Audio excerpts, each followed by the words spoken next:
چین پەشیمانە لە ڕێگریکردن لە منداڵخستنەوە. ئەو وڵاتە گەشەی ئابوووریەکەی لەسەر منداڵ بنیاد دەنێت. حکوومەتی چین لە ساڵانی دواییدا هەوڵی زۆری داوە بۆ بەرزکردنەوەی ڕێژەی لەدایک بوون، ئەمەش بەهۆی کەمبوونەوەی ژمارەی دانیشتوان و بەرزبوونەوەی تەمەنیان. بەپێی زانیاریەکان لە 2023 ژمارەی دانیشتوانی چین ملیارێک و 400 ملیۆن کەس بووە، بەڵام لە 2024 دابەزیوە بۆ ملیارێک و 390 ملیۆن کەس. بۆ چارەسەرکردنی ئەم کێشەیەش حکوومەتی چین چەند ڕێنماییەکی تایبەتی بەکارهێناوە. حکوومەتی چین دیارە پەشیمانە لەوەی سنووری داناوە بۆ منداڵخستنەوە، هەر بۆیە پشتیوانی دارایی خێزانەکان دەکات بۆ هاندانی منداڵ بوون. بۆ نمونە لە شاری هانگچۆ پرۆگرامێک هەیە هانی وەچەخستنەوە دەدات و هاوکاریە و خێزانانە دەکات کە کۆرپەی دووەمیان لەدایک دەبێت.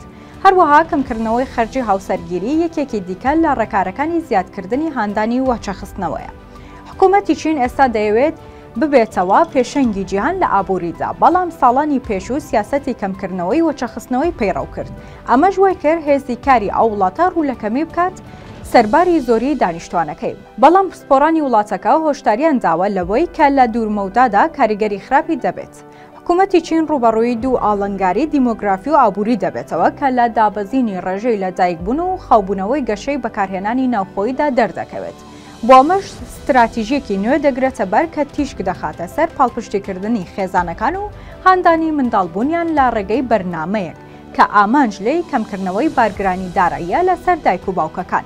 بەمەش هانیان دەدات بۆ منداڵبوون و زیادکردنی خەرجیەکان. هاوکات حکوومەتی چین هەوڵ دەدات خەرجیەکانی منداڵی قۆناغی سەرەتایی لەسەر خێزانەکان کەم بکاتەوە تا نەترسن لەوەی منداڵی دیکە بخەنەوە. چین لە ساڵی ڕابردوودا زیاتر لە 9 ملیۆن لە دایکبوونی منداڵانی تۆمار کردووە کە بە بەراورد بە ساڵی پێشوو 520,000 منداڵ زیادی کردووە. بەمەش دەیەوێت جارێکی دیکە هێزی مرۆیی بگەڕێنێتەوە بۆ خۆی و بگاتەوە لووتکەی جیهان لە ئابووری و هێزی کاردا.